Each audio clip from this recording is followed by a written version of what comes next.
Selamat pagi.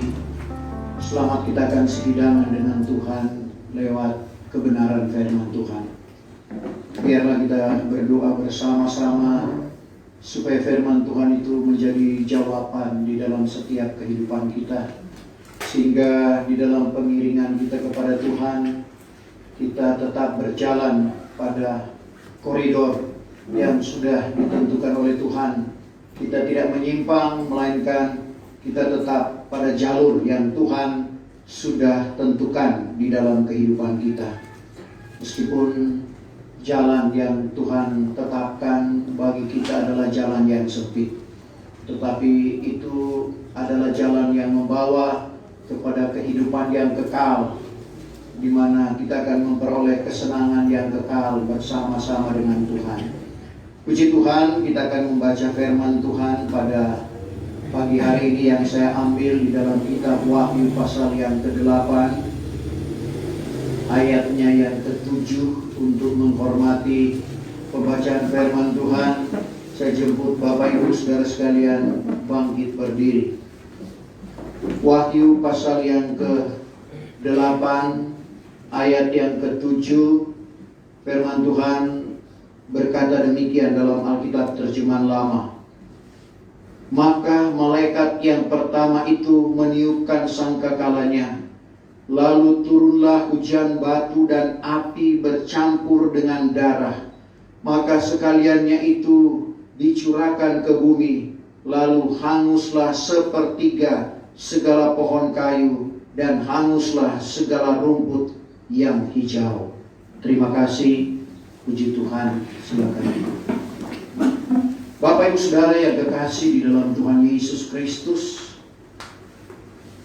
firman Tuhan yang diungkapkan kepada kita sekarang, kita sementara mempelajari tentang apa yang terjadi pada meterai yang ke-7. Sebagaimana kita sudah ikuti, meterai pertama berbicara tentang kuda putih, yaitu Kristus palsu. Meterai yang kedua berbicara tentang kuda merah, perdamaian dunia sudah dicabut. Meterai yang ketiga berbicara tentang kuda hitam, kelaparan dan kesusahan menimpa dunia.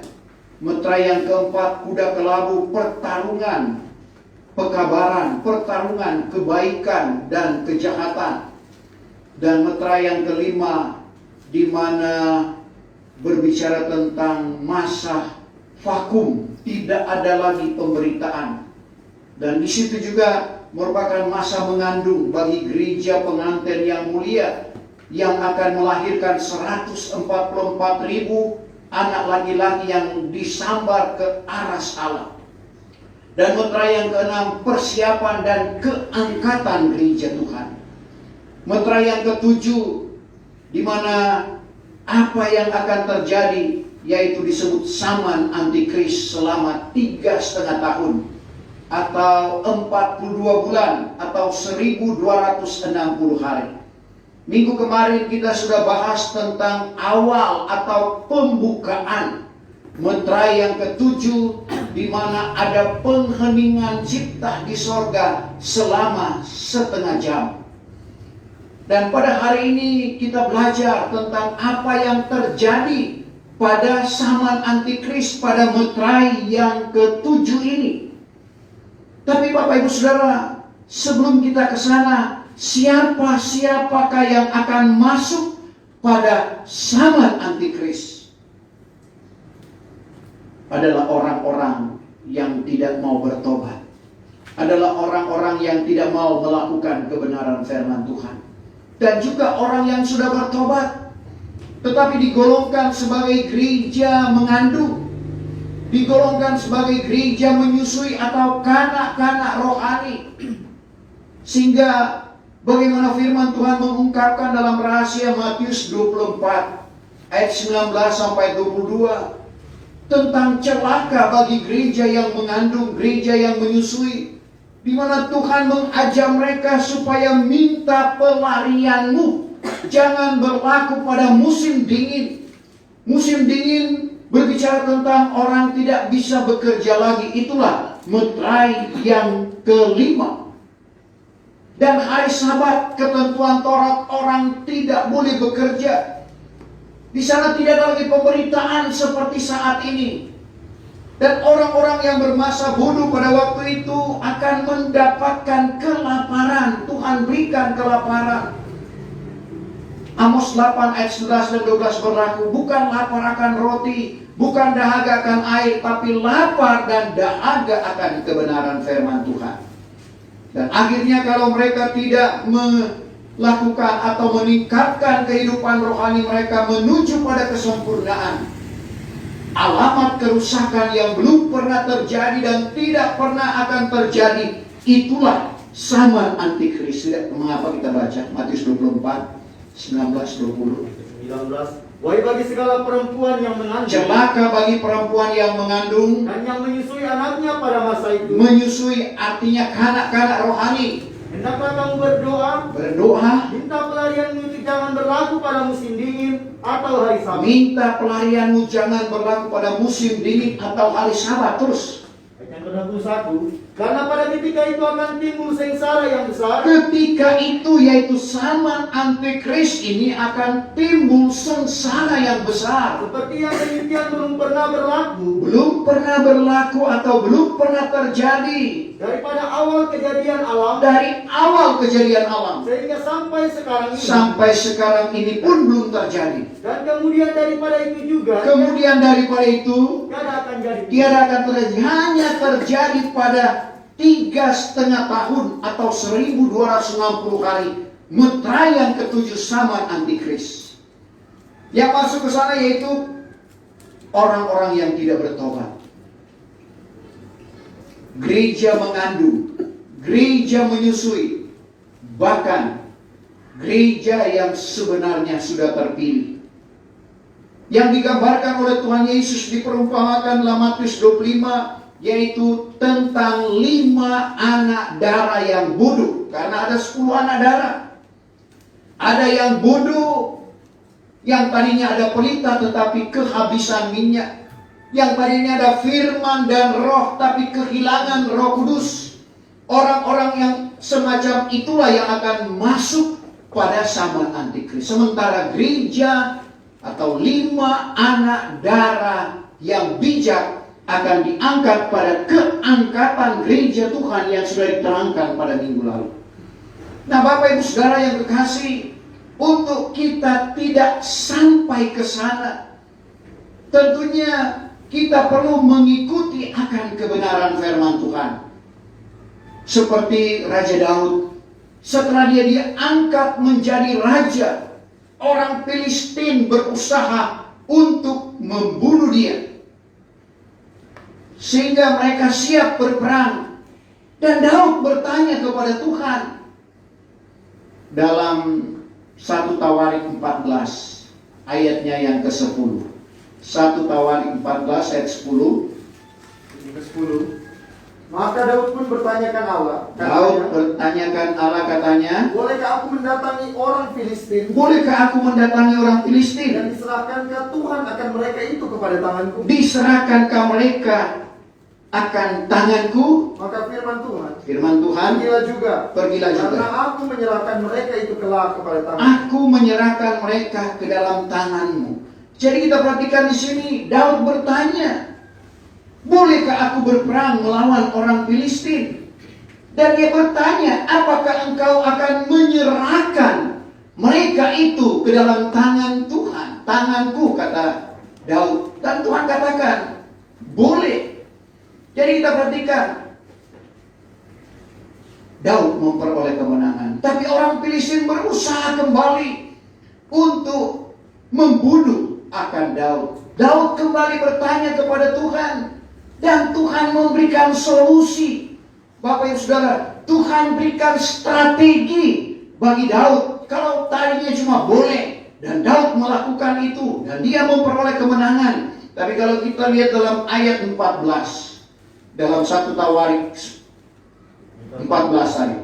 Maka sekali lagi Daud pun bertanyakan Allah. Sekali lagi Daud bertanyakan Allah. Lalu firman Allah kepadanya, Firman Allah kepadanya, jangan engkau menampil kepadanya dari hadapan, terus melainkan hendaklah engkau melingkungi mereka itu dari belakang, melingkungi mereka itu dari belakang, sehingga engkau menghampiri mereka itu dari sebelah pohon-pohon kertau.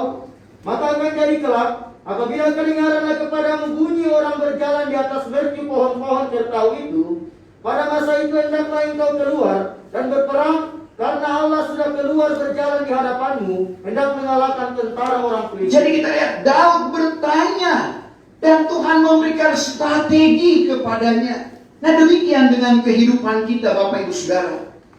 Tuhan memberikan strategi bagi kita. Bagaimana caranya supaya kita tidak masuk pada zaman antikris, di mana kita perlu beribadah. Tapi seperti saat ini kita diperhadapkan dengan virus COVID-19. Ibadah terbatas, tapi Tuhan berikan strategi bagi dua, pagi dan sore. Saudara, jadi kita perhatikan supaya kita memenuhi panggilan Tuhan. Ini merupakan strategi kita supaya kita dapat beribadah kepada Tuhan dengan pengetahuan yang ada lewat media sosial. Saat ini ada lewat Facebook, ada lewat Zoom. Saudara, sehingga yang di rumah boleh ikut beribadah. Ini merupakan strategi Tuhan yang kita boleh lakukan untuk kita dapat beribadah kepada Tuhan, untuk memelihara hubungan kita dengan Tuhan.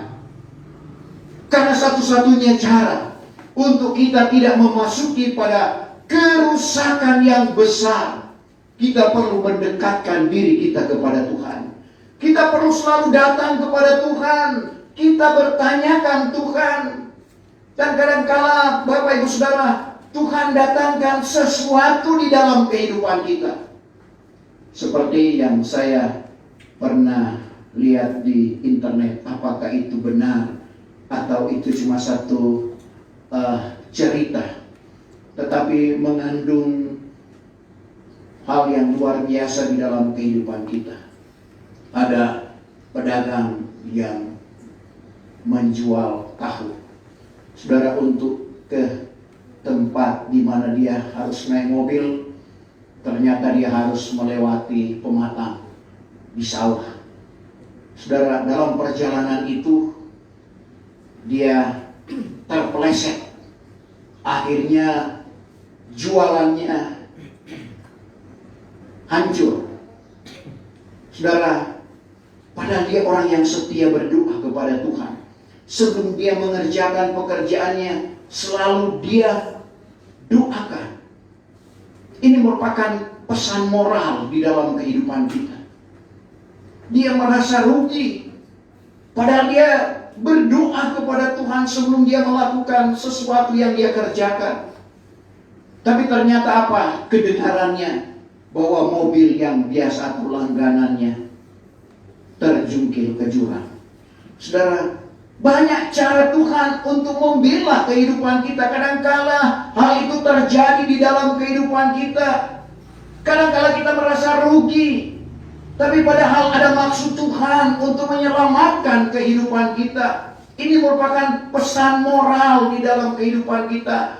Artinya apabila kita mendapatkan sesuatu yang merugikan kita, jangan kita langsung menyalahkan Tuhan.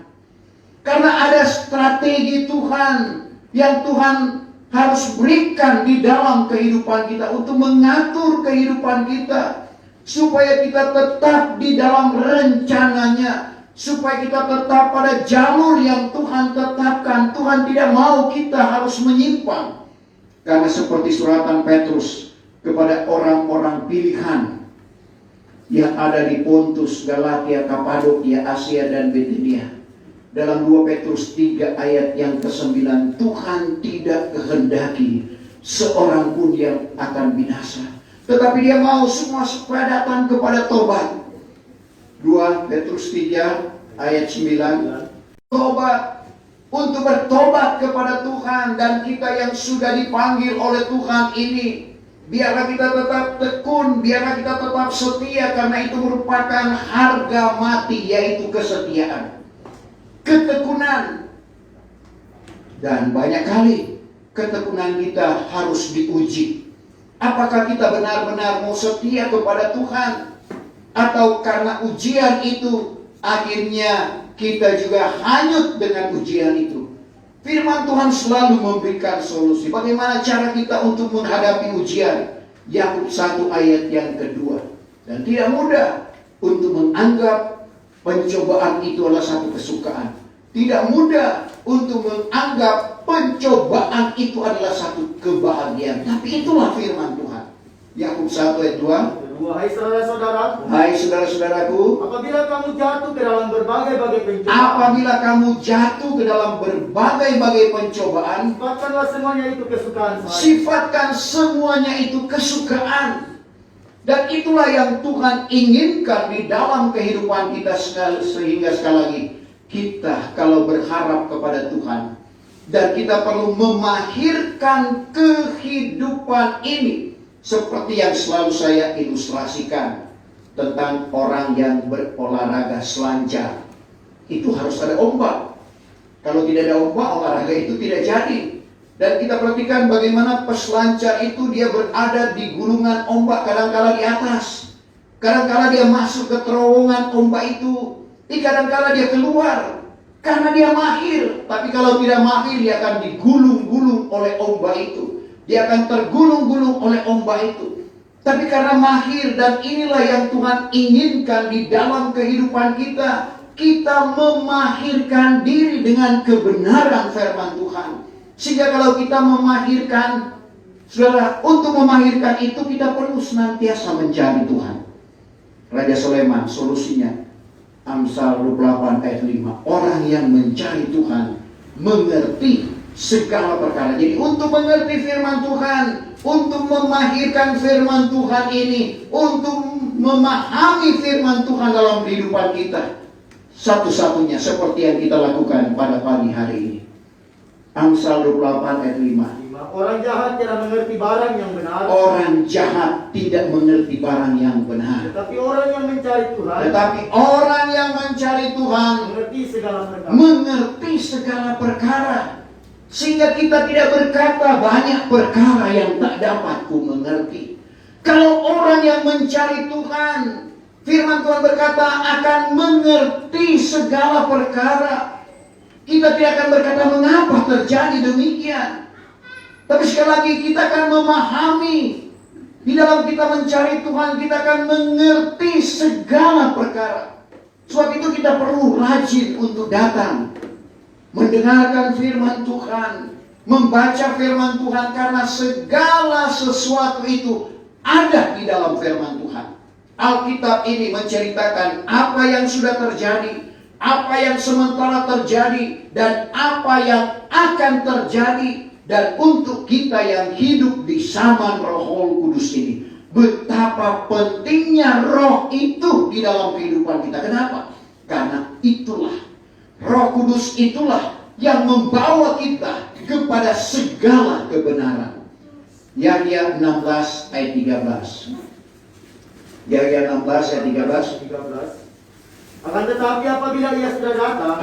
tetapi apabila ia sudah datang, yaitu roh kebenaran yang tidak lain berbicara tentang Roh Kudus, maka ia akan membawa kamu kepada segala kebenaran. Iya, yaitu Roh Kudus itu akan membawa kita kepada segala kebenaran. Dan sekali lagi, kebenaran ini menceritakan apa yang sudah terjadi, apa yang sementara terjadi, dan apa yang akan terjadi. Pada pagi hari ini kita membahas apa yang akan terjadi. Tuhan sudah ungkapkan itu, dan Tuhan ungkapkan itu supaya kita tidak sampai ke sana. Dalam arti kata, kalau kita tetap hidup, kita disempurnakan sesuai dengan firman Tuhan, dan kita akan mengalami keangkatan gereja Tuhan. Di mana pada kedatangan Tuhan pada kali yang kedua, fase pertama, dalam Matius 24 ayat 30, 31, di mana dia akan datang di atas awan dari langit. Dan apa yang akan terjadi pada waktu itu? Ada peniupan sangkakala. Saudara, sangkakala yang kita baca saat ini itu berlaku di zaman antikris. Tetapi pada keangkatan gereja Tuhan ada juga peniupan sangkakala yang besar. Matius 24, 30 mulai. 20. Setelah itu telah kelihatan tanda anak manusia di langit. Tanda anak manusia di langit. Maka segala bangsa manusia yang di bumi akan meratap. Segala bangsa di bumi akan meratap. Lalu mereka itu akan memandang anak manusia datang di atas awan dari langit. Mereka akan memandang anak manusia datang di atas awan dari langit. Dengan kuasa dan kemuliaan yang besar. Dan kuasa dan kemuliaan yang besar. Maka ia pun akan menyuruhkan malaikatnya meniup sangkakala yang besar bunyinya. Ia akan menyuruhkan malaikat untuk meniupkan sangkakala yang besar adanya. Dan akan menghimpunkan sekalian orangnya yang terpilih. Menghimpunkan sekalian orang yang sudah disempurnakan roh, jiwa, dan tubuh, yaitu orang-orang pilihannya. Daripada keempat penjuru alam. Dari keempat penjuru alam. Dari tepi langit sampai ke tepinya yang lain. Langit ke tepinya yang lain.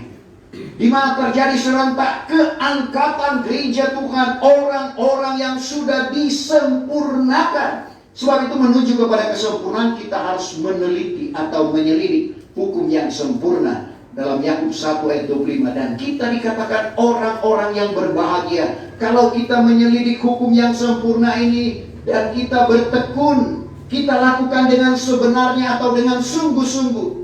Sekali lagi kita akan disebut orang-orang yang berbahagia. Kenapa? Karena kita akan disempurnakan.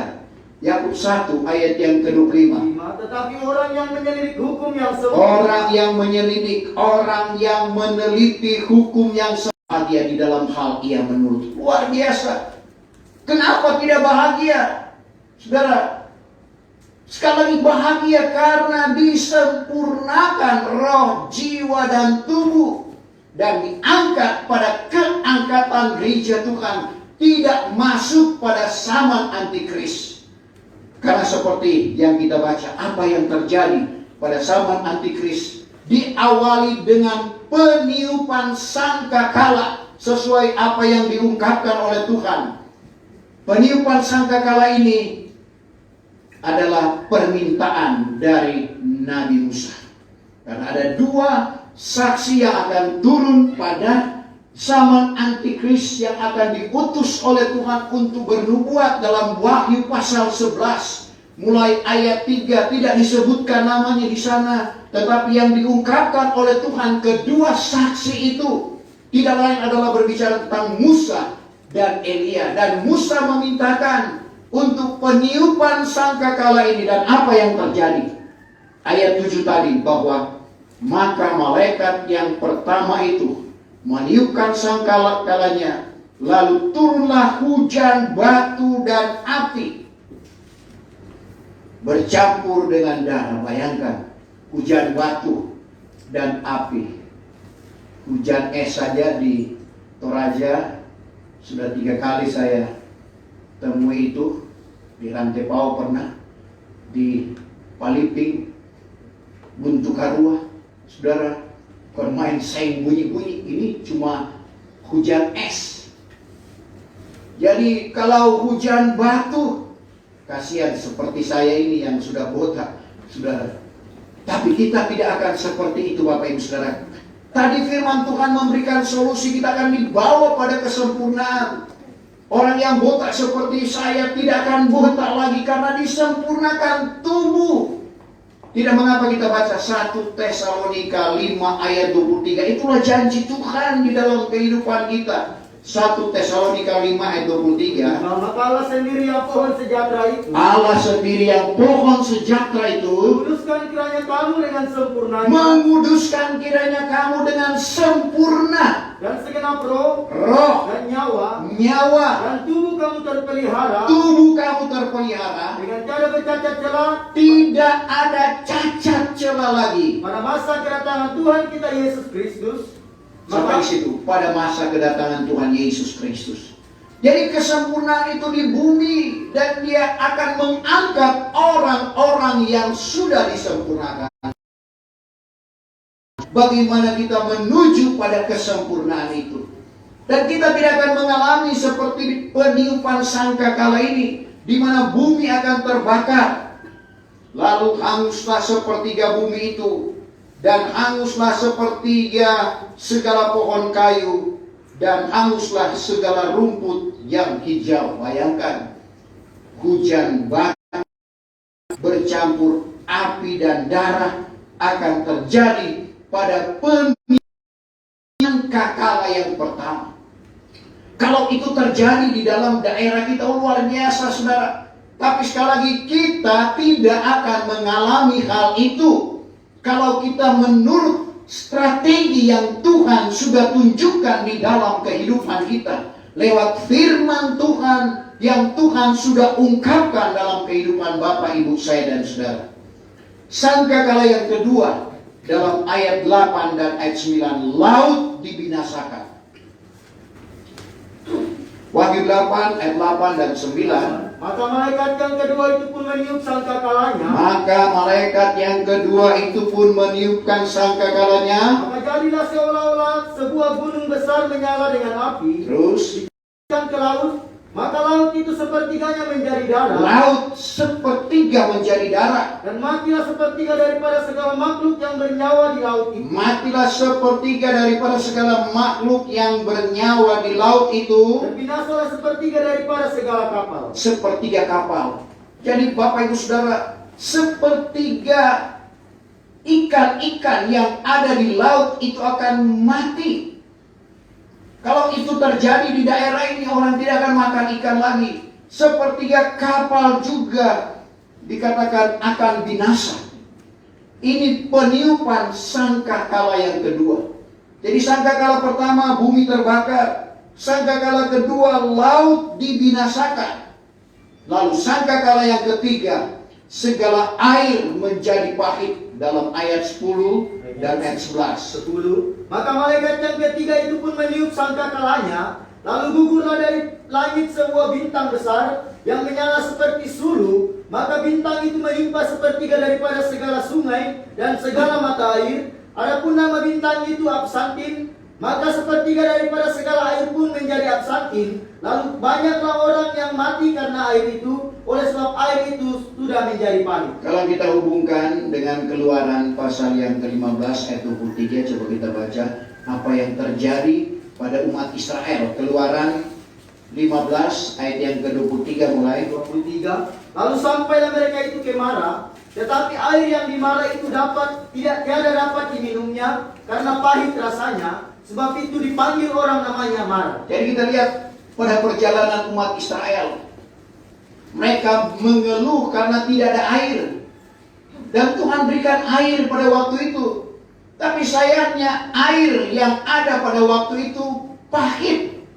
Dan ini yang akan terjadi pada sangkakala yang ketiga. Maka malaikat yang ketiga itu pun meniupkan sangkakalanya. Lalu gugurlah dari langit sebuah bintang besar yang menyala seperti sulu.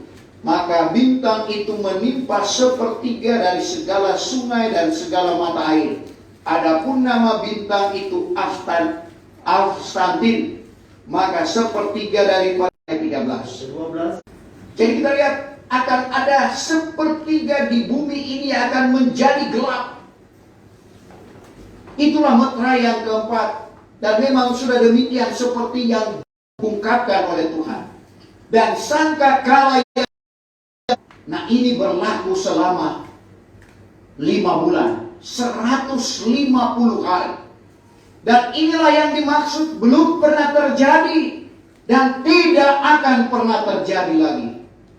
Yang belum pernah terjadi dan tidak akan pernah terjadi. Kalau kita perhatikan kerusakan apa yang belum pernah terjadi, kejahatan apa yang belum pernah terjadi, semua. Kalau kita ikuti di media sosial, bagaimana media elektronik yang menyampaikan tentang berita-berita orang menyiksa satu sama lain. Saudara, dipotong-potong. Suatu hal yang luar biasa. Disiksa, tapi ternyata siksaan itu belum sebanding dan tidak sebanding dengan apa yang terjadi pada sangkakala yang kelima ini. Di mana pada malaikat yang kelima meniupkan sangkakala, tidak mengapa kita baca dalam Wahyu pasal 9 mulai ayat 1 supaya kita pahami apa yang akan terjadi pada sangkakala yang kelima ini. Wahyu 9 ayat yang pertama. Maka malaikat yang kelima itu pun meniup sangkakalanya. Lalu aku tampak sebuah bintang yang sudah gugur dari langit ke bumi. Maka dikaruniakanlah kepadanya anak kunci pintu lubang yang tiada terduga dalamnya. Maka ia pun membuka pintu lubang yang tiada terduga dalamnya itu. Lalu itu seperti asap tanur yang besar, sehingga matahari dan udara gelap dari sebab asap lubang itu. Kemudian keluarlah daripada asap itu belalang ke atas bumi. Maka dikaruniakanlah kuasa kepadanya seperti kuasa kalajengking yang di bumi ini. Maka dikatakan kepadanya bahwa tiada boleh ia merusakkan rumput yang di bumi. Tiada boleh ia merusakkan rumput yang di bumi. Atau barang tumbuh-tumbuhan. Atau barang tumbuh-tumbuhan tidak boleh. Pohon mau dipengapapkan pun, mau minum racun. Ketiga, pada tahun 1991, saudara, terjadi konflik di Timur Tengah. Orang pikir waktu itu akan terjadi perang dunia ketiga. Banyak ramalan, saudara, tidak mati. Saudara, bayangkan sudah hangus tidak mati. Itulah yang belum pernah terjadi dan tidak pernah akan terjadi lagi. Tidak mengapa. Kita ambil karena sudah tersempil, kita lompat ke Wahyu 16 ayat yang ke-8. Itu sangkakala penipuan bokor murka Allah yang keempat.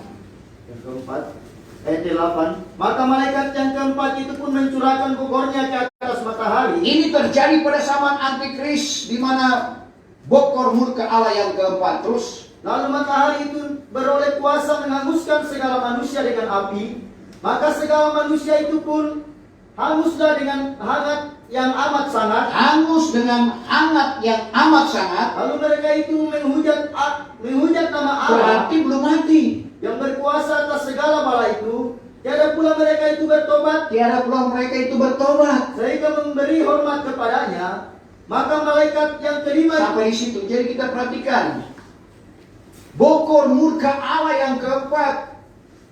Tuhan berikan kuasa kepada matahari untuk menghanguskan manusia. Kalau kita ikuti dengan pengetahuan yang ada, kita ada di bumi, ada matahari. Antara matahari dan bumi ada molekul yang namanya ozon untuk menangkal sinar ultraviolet dari matahari. Dan itulah yang membuat orang katarak. Sekarang semakin hari lapisan ozon ini semakin menipis. Sebab itu kita dianjurkan, Pak, saya nonton televisi juga, diikuti dengan pengetahuan yang ada, enggak?